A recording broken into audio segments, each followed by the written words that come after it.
Okay, so Miss Molly is going to help me show you how you brush your dog at home. Since Molly has a really thick coat, I use a brush with very long pins, adjusted the angle of the pins to be comfortable for the doggy.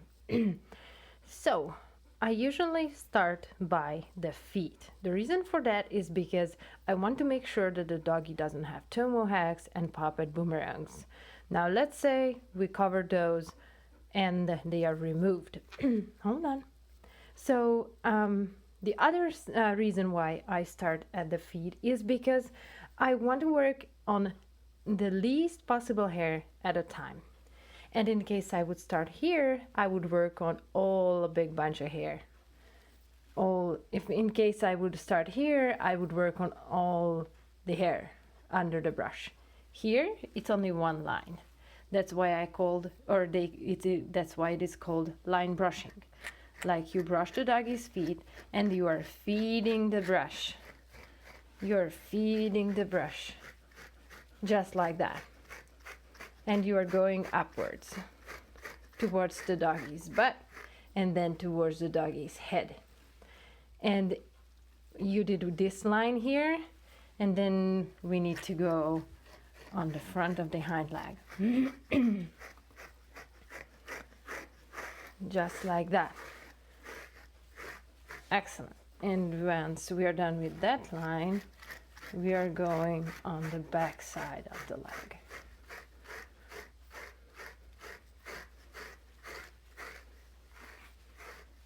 Excellent. Very nice. Very nice. Now, whenever it comes to the inner side of the leg, I either hold my hand there to make sure I won't scratch the belly or sensitive stuff. And I go very gently like that.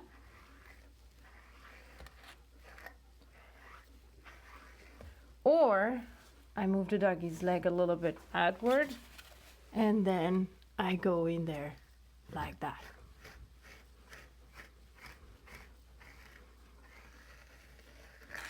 Excellent. And then when I'm gonna turn the doggy around, and I'm gonna do this side in case I go with the number 2 technique. So once the legs are done, or I think they are done, I can move forward toward the head. Whenever I'm working on this sensitive area here, I love to put my hands under there so I can make sure I get right to the skin, but not with too much pressure. Let me adjust the camera a little bit. Excellent. So here we are moving towards the doggy's head, brushing the least possible hair amount at a time. You can brush more hair at a time in case you are already done with most of the hair what you are working on. So it's totally okay to brush the doggy this way, since this area is already brushed, as you can see. Curly wavy, nice and straight. So it's okay to brush the doggy this way once you're done with the area. But it's not okay to brush the doggy here this way, because it's gonna result in too much pulling on the skin. The doggy will be not happy, and they will wiggle and you're gonna wiggle and the grooming will stop. So we are working on a little bit of hair at a time, just like that. Excellent.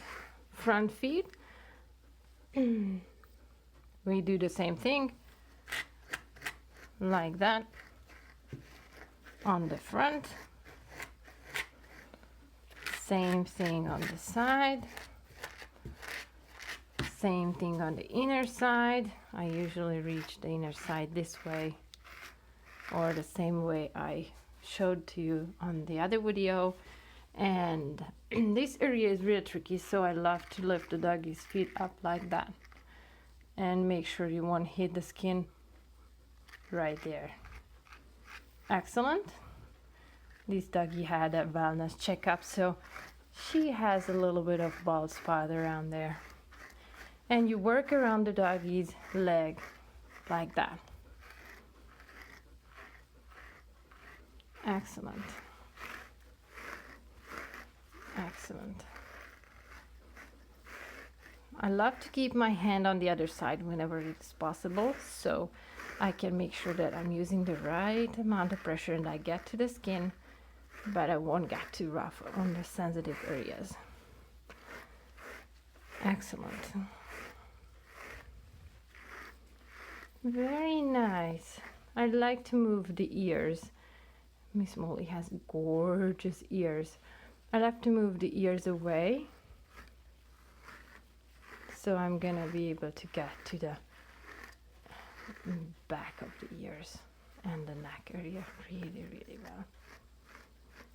Awesome. Now once I think I'm done with brushing, then I use a comb to see how I did. At the beginning I usually go with the same technique, like with the brush. Okay, that needs a little bit more attention. The comb is only for checking. I call the comb the honest friend.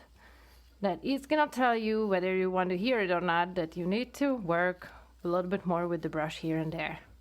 And then whenever it says that we need to work on the brush, with the brush on the doggy, then we can go back with the brush.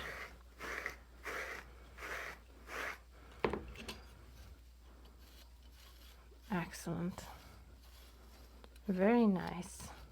I do this brush and comb routine before the bath at all times because I want the doggy's hair to be perfectly opened, so the bath is gonna be effective, fast, and it's gonna be incredibly easy in front of the blow dryer. There is still something in there. This is a pretty tricky spot, so it needs a little bit more attention. Excellent. There we go. Now you do the same thing all over the doggy. There's another one. The longer the doggy's coat, the more brushing is gonna be needed. Or the more frequent you brush, the least amount of time is gonna last at each brushing and combing session. So all in all, it does worth it to brush and comb your doggy out frequently. Very nice. So you do the same thing all over the dog to make it nice and combed and brushed out. And then the dog can jump in the tub and you can do an incredible pre-work to get a mesmerizing haircut.